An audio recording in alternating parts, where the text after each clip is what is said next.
I'm John in Santa Rosa today, October 14th, 2020, talking to George. I only know you as Fuller, but Von Bozzay is we'll get into that.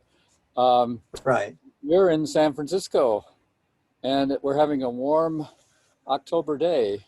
So I'd like to start with, in order to find out who you are and why, where you were born, what kind of early childhood influences, even prenatal influences, if there were any. What shaped your career path that led to your being one of our wellness pioneers? So let's take it from the start. Well, Jack, I was born in Hungary in a bomb shelter underneath the hospital during the end of the Second World War, or actually in the middle of it, 1942. And my early life was pretty tumultuous in that we had to escape Hungary when I was 3 years old. And we did so in a month-long escape through a rather tortuous route of bombed out dirt roads on a wagon with 2 horses. Wow. Fleeing with the German army, who was ripping off their insignias and trying to get away from the oncoming Russians who were hot on our heels.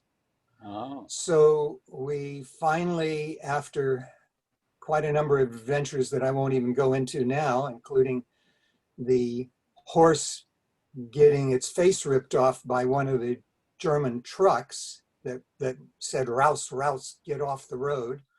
And then the horse went on for 3 more days before it got gangrene and died.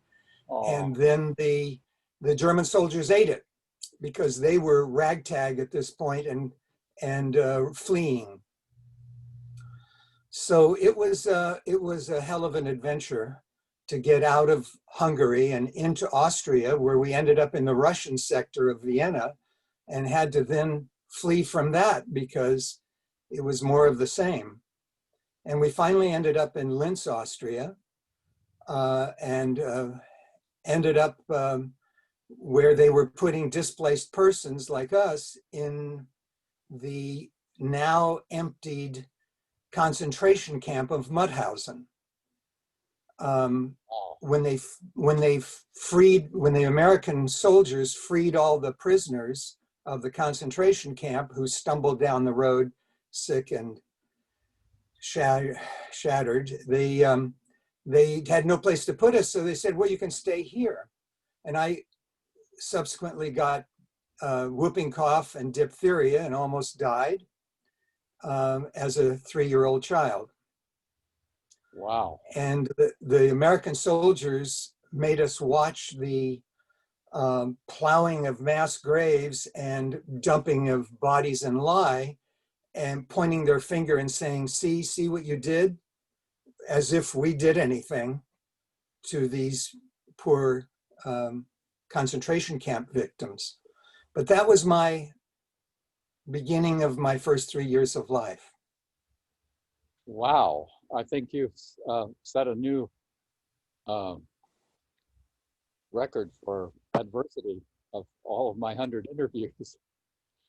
And I'm well, you know, that's interesting, because one of the things that I feel that this has done for me, and this isn't all, is that I've learned to cope with things around me. So I see myself as a very adaptable person. Whatever life throws at me, I look for ways of dealing with graciously, hopefully.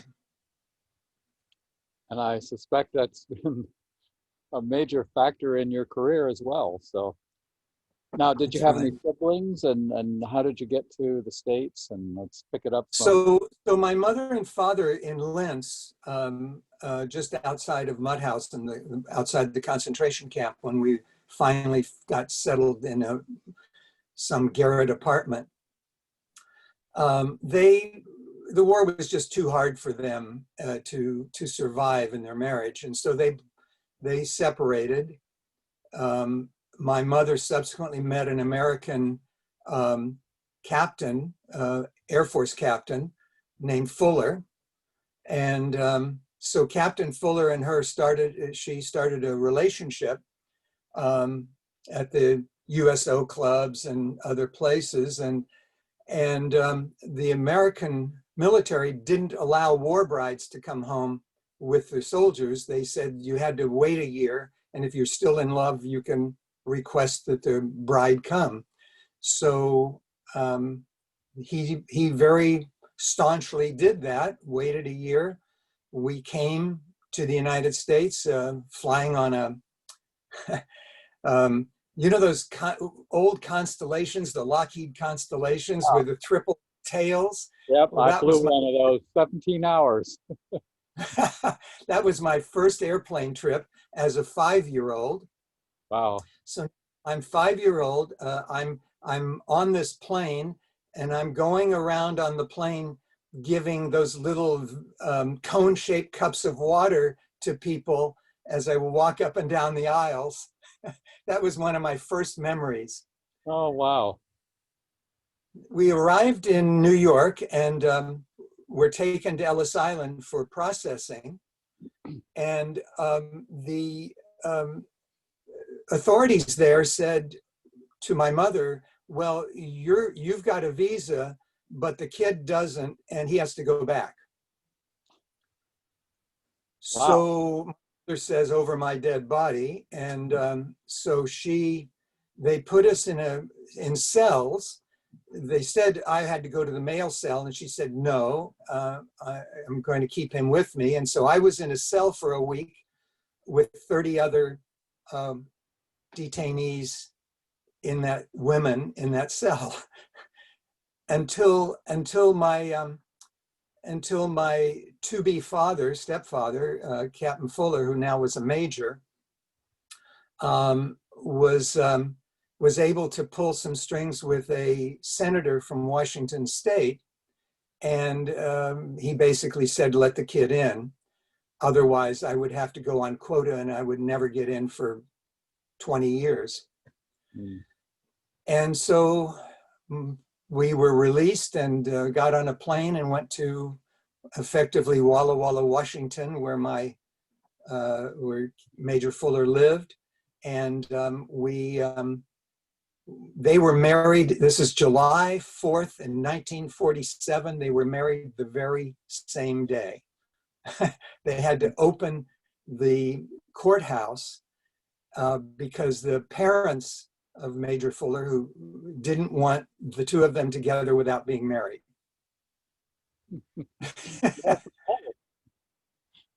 And they were quite against the marriage anyway, because they said, why didn't you marry a nice hometown girl rather than, you know, a foreign divorcee with a child?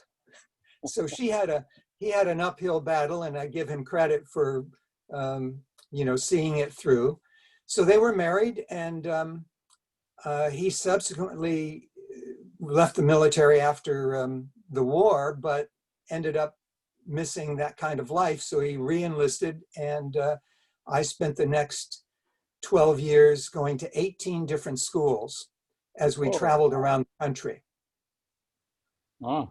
We traveled from Washington to Texas, to Wichita Falls, Texas, and so to Florida, to Virginia, back to Texas, to Ohio. And all those years I was playing catch up on classes and schools.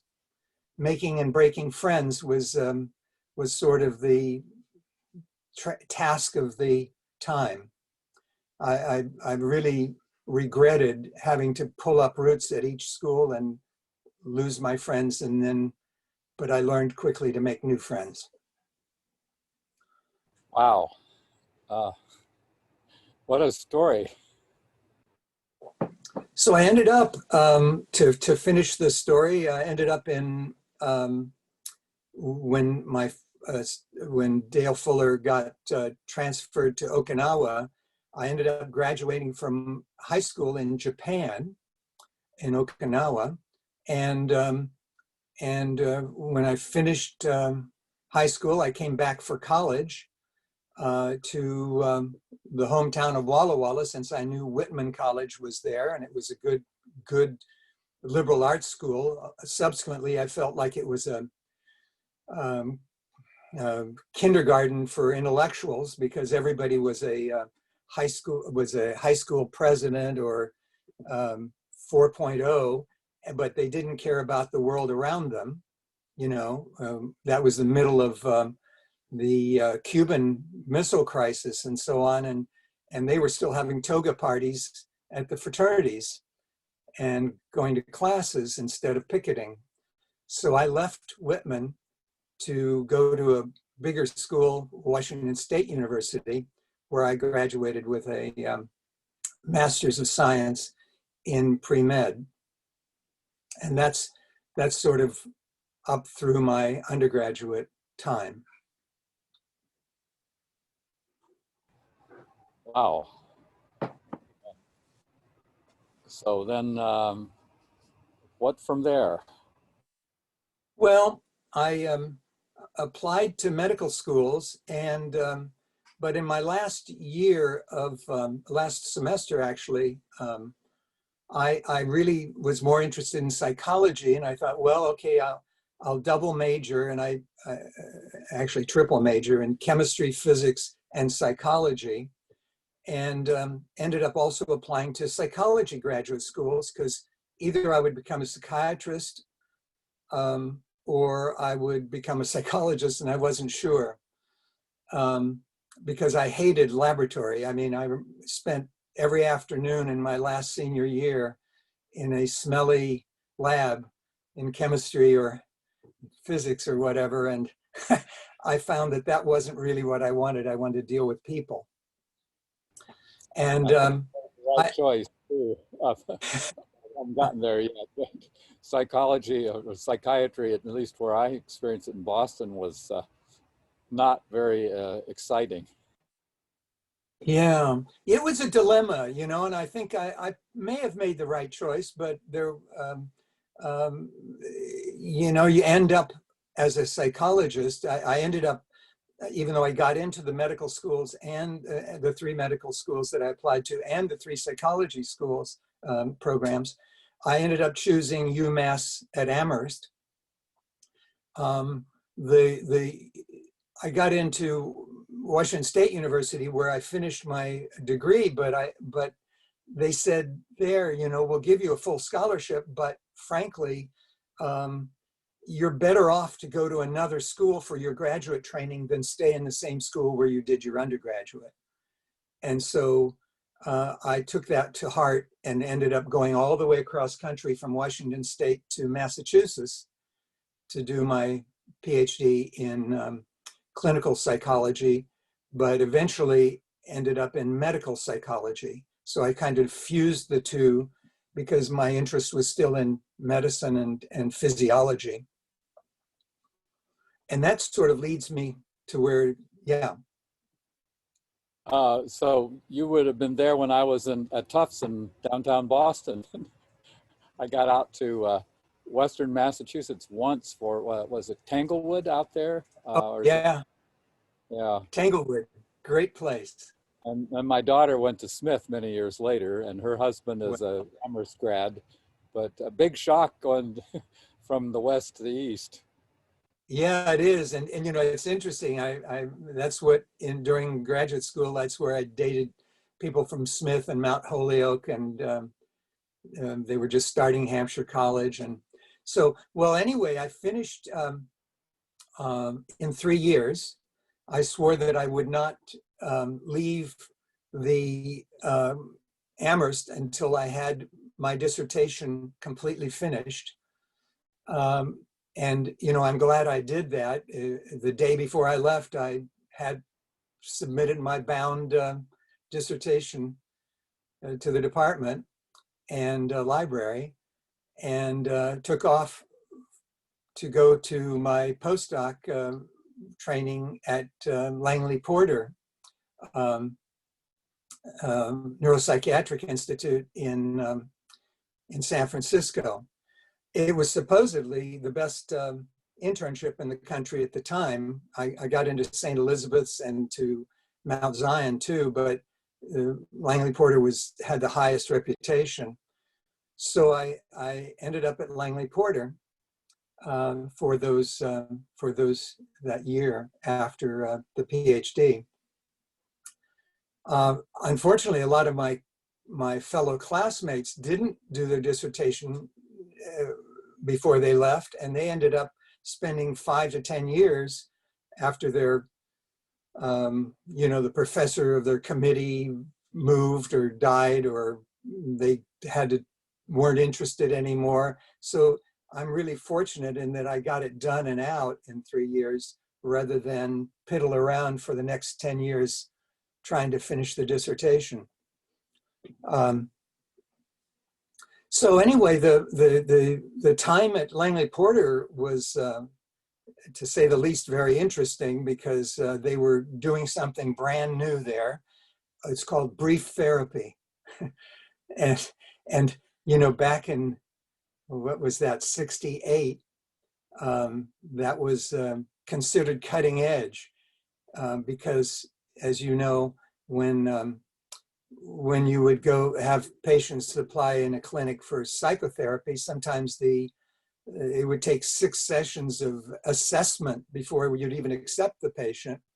And here, the 6 sessions was the whole brief therapy itself. So it was kind of a new thing. I can't hear you. Who was the founder of brief therapy? Well, at that time, Shirley Jansen Nekus was doing the program. She was one of the people at Langley Porter that was on, and I don't know who actually the founder was, but it was an interesting process. But I have to tell you one quick story that was interesting. When I arrived from the cross-country trip with my baggage and my girlfriend at the time in a powder blue Catalina convertible that I picked up for $200 to go across country, and stopping in Wyoming and all these interesting places. But when I arrived in San Francisco, we drove up Masonic and turned right on Haight Street. And this is in 1967. And it was the summer of love. And we turned onto Haight Street. And before we got 2 blocks down Haight Street, there were at least a dozen people in or on our car, feeding us grapes, putting flowers in our hair, and playing the guitar and smoking dope. And it was an incredible welcoming to San Francisco. By the time we hit Stanton Street to turn up to go to the Med Center, we had all those people because it was such a big car just sitting on the hood and on the back and everything. It was very funny. Were you aware of the Summer of Love before you were plunged into it? Yeah, everybody was aware of it, but I hadn't, you don't realize it until you actually arrive in the midst of it. I mean, that summer, just before the internship started, was unbelievable. The concerts in the park and the free love and the rest of it was just an amazing event, until, of course, it went a bit sour as everybody got too heavy drug, the blue-faced PCP people and all those things started happening, and the communes started to fall apart. And unfortunately, within a year, the Summer of Love on Haight Street turned a little bit seedy. But I was right there at the Med Center, 2 blocks away, being able to go down and enjoy that time when it was at its heyday. Wow. And we might have lost you to hippiedom too. Well, I should pull out a picture of me with the full beard and the long hair to the shoulders that I had at that time. I think we all did, didn't we? I was in med school until '69, and was clueless till I got to San Francisco the spring of June of 70, no, I 60. see. And then I kind of dimly knew something was going on, but I was a latecomer to it and missed most of it. So And given your lifestyle, that's you would have loved that in those days. yeah, it was later in the spring of 70 when one of our fellow interns was a hippie, and I had a um, Paul on the road to Damascus experience actually with a patient who turned me on to an article of what's his name, the Benson's. He showed me Oh, this of lowering Benson, blood yeah, pressure with meditation, and I thought, whoa, whoa, and that led me into exploring meditation, and then getting to know the yeah, hippie friend who I'd avoided before that, and yeah. had a big turnaround in the spring of 70, but things had pretty much died down Haight Street. Yeah, yeah, but that's what I said. You know, it's interesting at Langley Porter, Joe Camilla, and I think you had asked me about him, I think, at one point. Yes, yes. Joe Camilla had a lab studying alpha waves. At that time, it was a cutting edge new thing. No, people hadn't really considered being able to control their own brainwaves. And I was over at Langley Porter and he was over at the Moffitt at the main med center. And it never really occurred to me that that was the direction that I would have eventually moved, because it seemed just a curiosity, since I was so involved in medical psychology, and I was then doing therapy and assessment with medical patients. And I didn't see how alpha training would have really much to do with what I was doing. And it was only when Elmer Green and Elise Green came to San Francisco in a traveling roadshow, you know, one of those things with um, Rolling Thunder, the Indian shaman, and all these others. And I went to that conference and a light bulb went off that what they were doing really had import. And I could then make the connection with what Joe Camille was doing and what they were doing, and seeing how self-regulation would really be the important um, thing that would fill the gap between medicine and psychology. That in a way, biofeedback is that gap. Elmer was amazing, wasn't he, with his 50s suit and so clean cut, and he'd open his mouth and what? Yeah, I And their wish I trips to India, and their wish I'd trips been, to India. Yeah. I'm sorry, what? I wish I'd been able to interview him before he died. He would have been a real Yeah. gift. Yeah. I saw him once at his lab, and he was telling me that they had just done a study with temperature and and hypertension, and they had 100% success with something like 20 people. He said, we can't publish it because no one will believe it. Right. In fact, that's what first grabbed me, that whole thing about how self-regulation was that powerful. And even though Camilla's ideas about brainwaves were interesting, it really occurred to me from Elmer and Elise that this was really a incredibly powerful modality. And so, especially since I was interested in medical psychology as opposed to just clinical psychology, it really fit my needs. So when I left the internship, finished the internship, I had to go to work, and ended up, much to my surprise, being offered a job because I had gone to the APA conference and met some people, offered a job at City College San Francisco to teach in the psychology department. I had never planned on teaching. I was just going to go into clinical practice. And so I went ahead and accepted the job. And then I could teach, because I could teach all morning. And then in the afternoon, I could go do psychotherapy. So I had a split day, and both were considered full-time jobs. I did the psychotherapy at the adult psychiatry clinic at Children's Hospital in San Francisco. And so I would do teaching in the morning, therapy in the afternoon. And in the evening, I would play and date and dance and do all the things that people do. And I had a very full life for many years. I've got to ask, because Vietnam was big, did you have a high draft number at that point, or how did you wind up Uh, not that, playing? yeah, that actually, that's an interesting thing. I got called for my physical. I got the physical notice to go to the physical. And when I was in graduate school, because they knew I was graduating or whatever, and I would have to go for a physical. And to what I ended up doing, which really saved my fanny, was I I said to them, I want to change the venue for the physical from Massachusetts to my home state of Washington. And that then meant it had to go back through the works and delayed everything for months. And while it was going through the works, I graduated, left, came across country, and was finishing up at Langley Porter. And when I took the job at City College, I didn't realize that it would give me an automatic exemption because it was a government-run school, and I was a faculty there.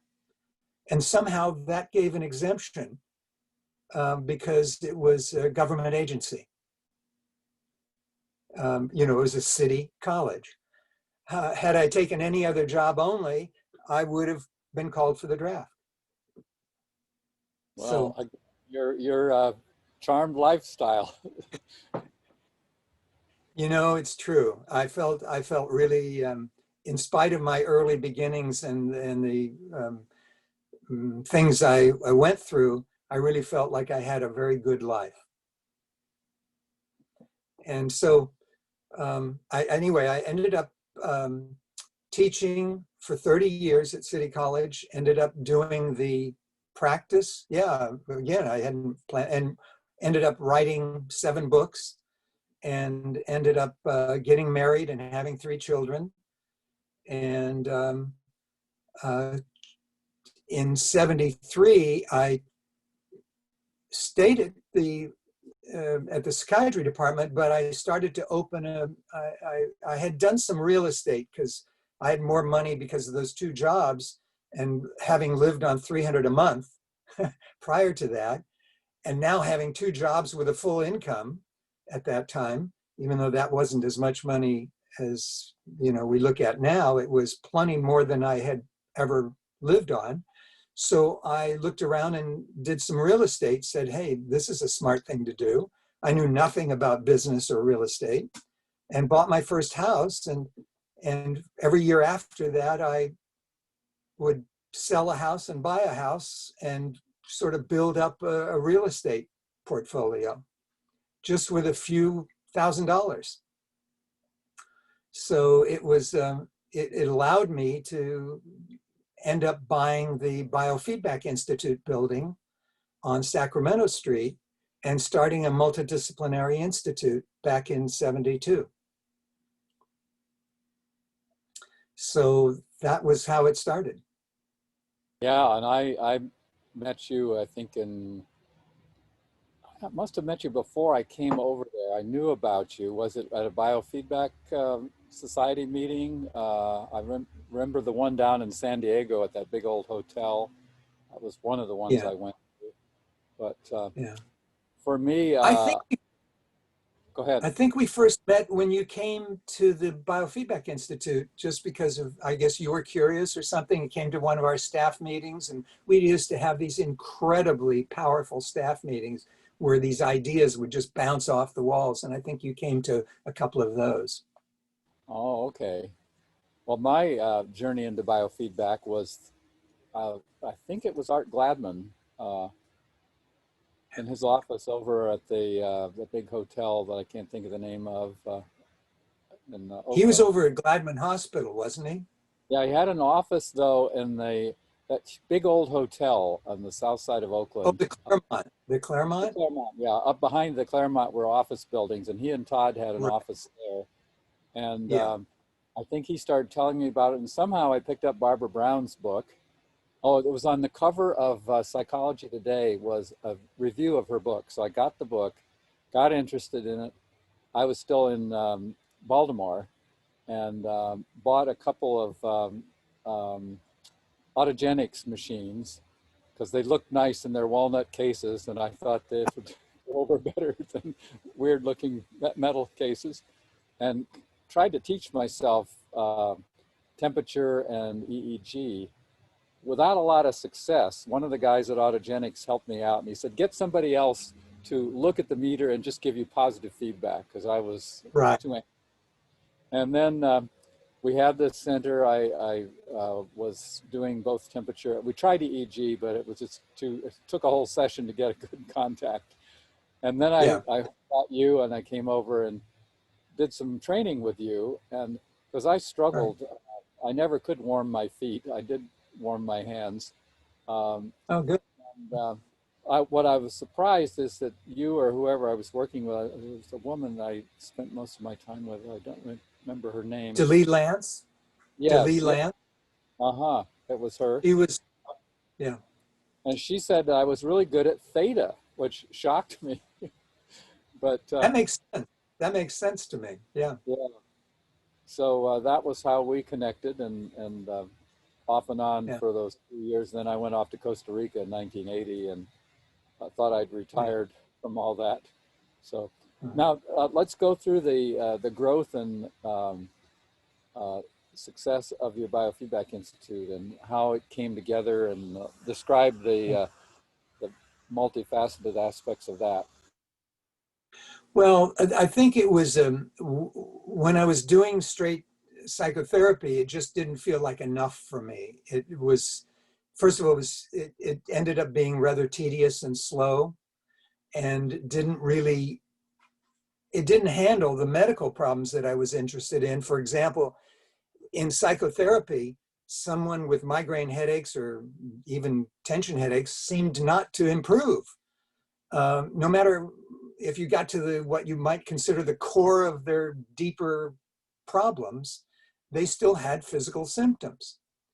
And so it seemed to be insufficient to do psychotherapy alone.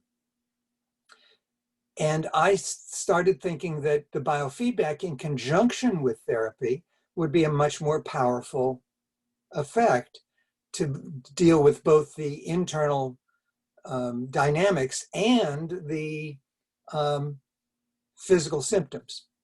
And it turned out to be the case, you know. And so I got a multidisciplinary group together. I had a physical therapist, two psychiatrists, two psychologists, a speech pathologist, a nurse. We all started meetings and started developing this multidisciplinary institute, and we called it the Biofeedback Institute of San Francisco. And that was in its heyday. And it wasn't so much just focused on treatment, but focused on personal growth. So that a lot of the interest that we had was more to go beyond just treating a symptom or even doing therapy. And eventually that group, which, gosh, we were together, I mean, I've been in the field now 45 years. That group, before I sold the Institute, lasted for almost 30 years. In various iterations, we did training programs, we developed multimedia presentations in the old days on pneumatic tapes and so on to do training. But we did a lot of good things, and you know, it was also a time where personal growth was a major interest. Like when I was teaching, students would take classes early on because they were interested, not because they were required. And so you could teach classes that seemed off the wall, but that were exciting, dynamic classes. The same thing with the Institute. We could have people come in off the street sometimes in the middle of a staff meeting saying, gee, I'm interested in this. I'm a juggler, and I wanted to know what happens to my brain waves when I juggle. So in the middle of the staff meeting, we'd say, oh, okay, we'll hook you up and we'll have you juggle and we'll see what happens to your brain waves. So we hooked him up, had him juggle, and found out that, for example, when he was in alpha, he could juggle perfectly. As soon as he went to beta and became focused, he would drop the pins. And it was a really interesting thing to see that someone in a more relaxed state of non-focus would be able to do a physical act automatically with perfection. And as soon as they focused on that, they would fail. And so it really brought that point home. What? Yeah, that was one of the remarkable things I remember learning from you. And wow, yeah, still, that was almost 45 years ago. But did you publish that? Was that unknown until then? Well, I think it may be in one of the books just as a kind of a case study, but we had those things happen all the time. And we were very excited to be able to do that. As the years went by, Jack, we ended up doing what I think most, even my college classes did. It became more nuts and bolts, more requirements. And the Institute became more a medical clinic treating problems rather than playfully doing personal growth. So over time, it sort of morphed into a more treatment clinic than than personal growth center. Yeah, the same thing happened in wellness, that the medical, the word, we had to spell the word, and Dan Rather opened his piece with wellness. There's a word you don't hear every day, but by the 80s it had been glommed onto, and people want a magic bullet, and the treatment model just moves right in and takes over. So I That's think right. same phenomenon you Yeah, have.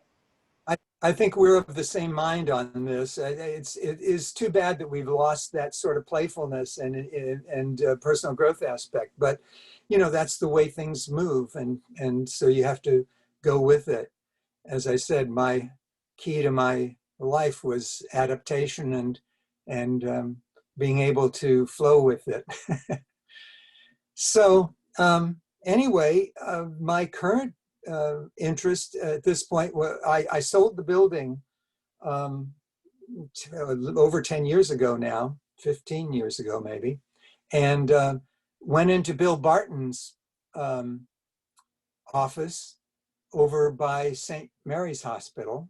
Do you remember Bill Barton? Your mic is off.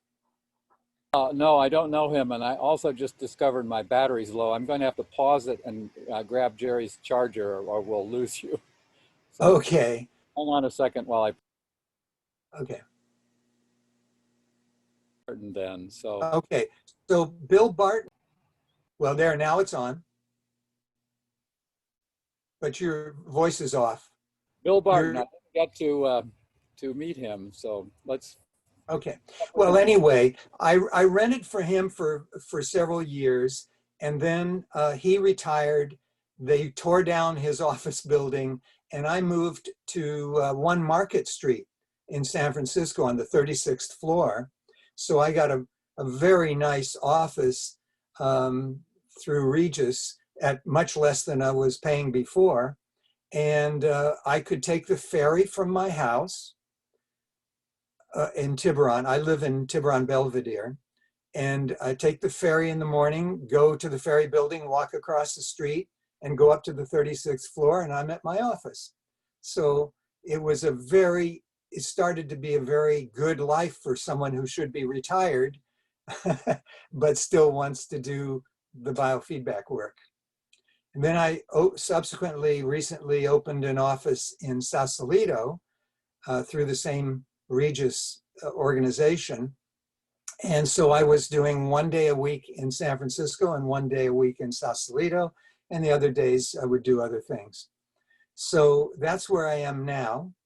My major focus at this point is on wearables and apps. For the last 10 years, I've been helping develop wearables and apps, following the development of very good biofeedback equipment that's now portable, usable by the public, and is going to revolutionize biofeedback so that everyone can do it.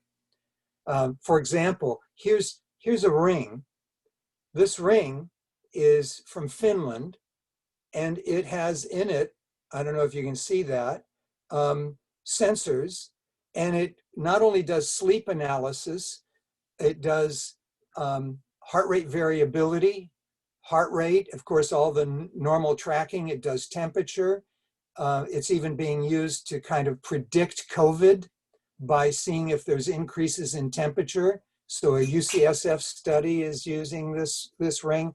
It's called the Aura ring. That's just the latest of many, many wearables and apps that, that do biofeedback. So it does respiration. It does respiration, believe it or not, off your finger, because it can use the heart rate variability. So I've become the go-to person in the National Society and on wearables. And so I've been presenting at the annual meetings updates on biofeedback wearables and apps and how it's going to change the face of biofeedback. For example, you said you liked that big box that ASI had because it looked like a stereo, right? Well, we had banks of them. I had an entire wall of virtually every piece of equipment known to biofeedback at the Institute. And now these devices, wristbands and rings and things that clip on your pants, for example, a device that you can wear that measures your respiration that you clip on your shorts. And then buzzes you when you become tense. So there are all these devices that are small and very inexpensive as opposed to those big clunky $6,000 pieces of biofeedback equipment. Now for $200 or $300, you can get the most advanced physiology monitoring that there is. Wow, I had no idea. I want me Right. one. Yeah. Well, I remember I'll send you the latest iteration of my presentation to the Biofeedback Society, because I think you'd be interested in it. Is that online that we can share it with the viewers too? I could do that, sure. I'll email it to you, and then you could do what you like. But Okay. but anyway, that's been my major interest recently, is doing this so that biofeedback, instead of being this fairly unknown and expensive endeavor, becomes a modality that generally could be used by anyone.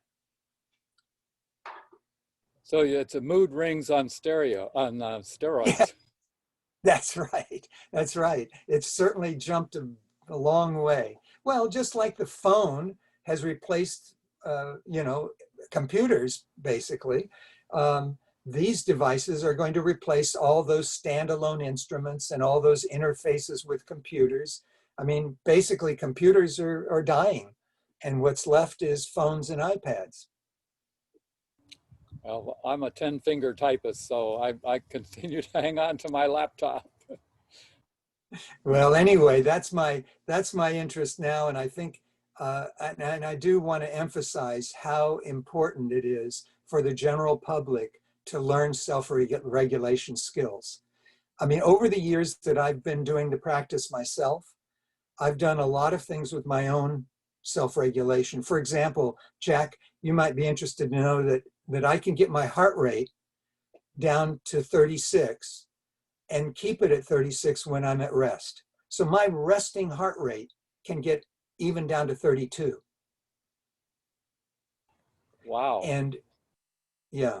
And so what I'm doing is trying to practice the very skills, because my heart rate variability, which you want, actually you want the widest heart rate variability you can have, in order to have longevity, in order to maintain energy. It's the missing variable that doctors don't pay attention to in terms of heart health, is heart rate variability. It's not blood pressure and it's not heart rate, it's heart rate variability. Yeah, And I've that's been in, aware of heart math, and I've had various of their instruments over the years, but I thought the idea was to have as little variability, not as much. So I've got it backwards. yes, you do have it backwards. And, that's the one danger, I have to say, um, with selling equipment to the general public, is that they buy the equipment and then they aren't sure how to use it, or they misuse it. And it's powerful equipment, but it's got to be used correctly. So one of the things I'm trying to do with my patients is teach them how to use it, so they don't need me anymore.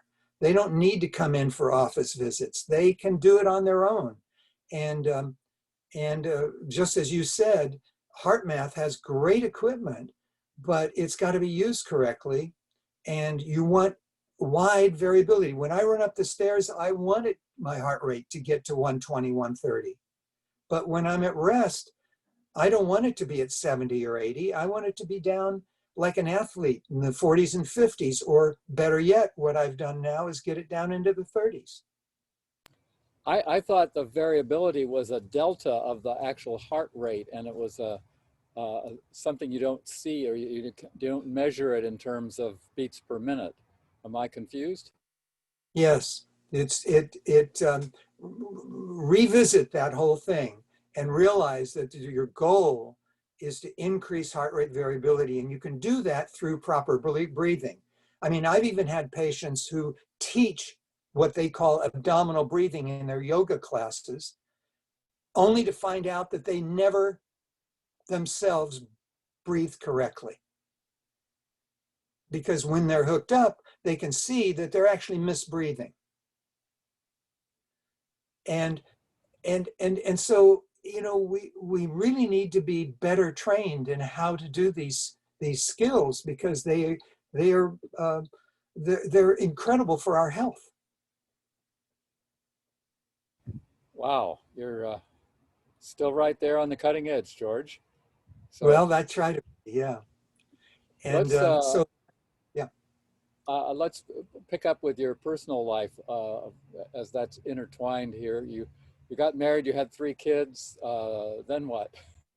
10 years after I got divorced, I, like many people divorced, dated like crazy, moved from the house I built in San Francisco, which my ex-wife got, to a houseboat in Sausalito, and subsequently to Hilltop overlooking the ocean in Sausalito, and then eventually to Belvedere, where I live on the water, in Tiburon and Belvedere. It's kind of a double community. You probably know it, don't you? You know Yeah, Tiburon? for some reason I thought you were in the city. I remember you had one of the first lap pools with a pump that you could swim against the current or something. That goes way No, back. I have built it. I built 2 houses in San Francisco on the top of Twin Peaks that had this incredible view, with a 60-foot swimming pool into the living room that had a skylight that rolled off the top, so it was outdoors and indoors. And I built that house for less than you could even buy a garage now. I mean, it was amazing. So anyway, I lived there, of course, when I was married, and when my ex-wife got the house, I moved. So I'm that far out of date with you, but I know where Belvedere and Tiburon are, and I forgot to. And I lived with I live with my partner. We are domestic partners, Cheryl, and Cheryl was um, a psychoanalyst in New York, in Manhattan, and had moved from there to Esalen to live and be in Esalen for many years. And we've been together for 15 years in a wonderful, close relationship that has been the love of my life. Isn't it great, geriatric romance? I met Yvonne when I was 68, um, 10 years ago, and it's like there's hope for It's actually those. the best because you've already been through it all, and so you know what you want and don't want, and it's wonderful. And you still go through your trials and tribulations, but it's a great time to be in a relationship, and especially with COVID now. I don't know if you know, but in March when COVID first came out, um, when we first learned about it, both of us got it. So we had a very serious case of coronavirus for about a month, but we ended up, my PO2 didn't drop below 90, and we ended up staying out of the hospital, and we've mostly recovered, although there's some residual symptoms that seem not to completely go away after you've had COVID, which is, in keeping with what everybody else is talking about. I can concur. Oh, well, glad you got through it. Yeah. So, any other threads I've missed in this No, I tapestry think that's that, present for yeah. us? The only thing I would say is that now I'm trying my best to, the office has been closed since March because of this, I mean, the city was shut down for 6 months, and it's just now opening up again.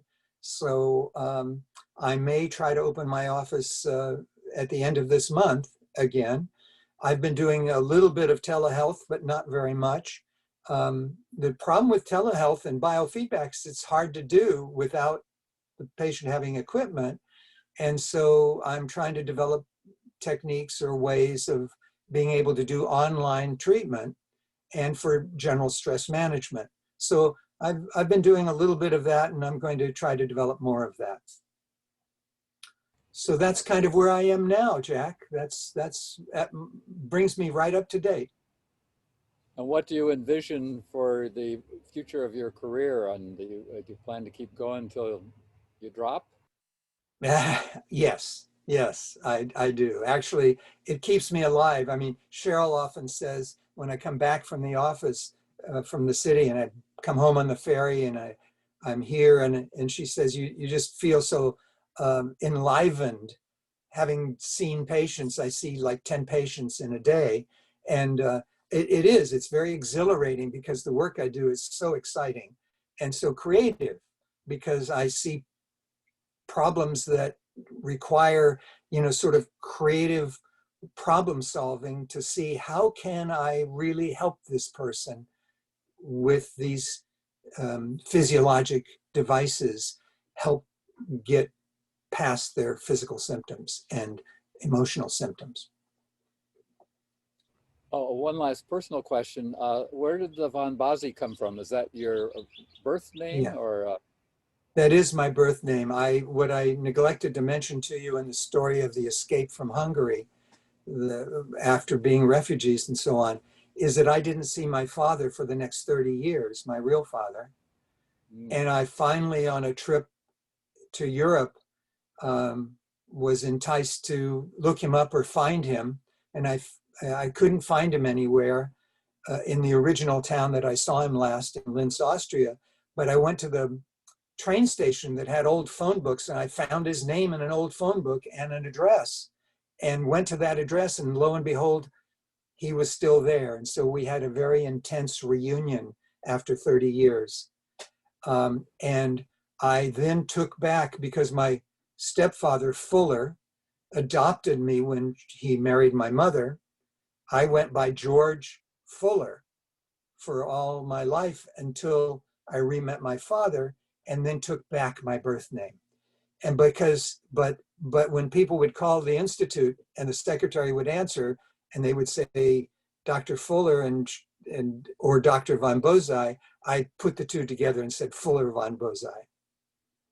Because often if they would say, I don't want to talk to Dr. von Bozzay, I'm calling to Dr. Fuller. So anyway, it was pretty funny. But I took back my birth name, and it upset my mother a little bit because it seemed like a slap in the face to my stepfather, but it really meant that I, went back to my roots. Best of both worlds. So any parting words of wisdom for future generations that we hope will see us after we're gone?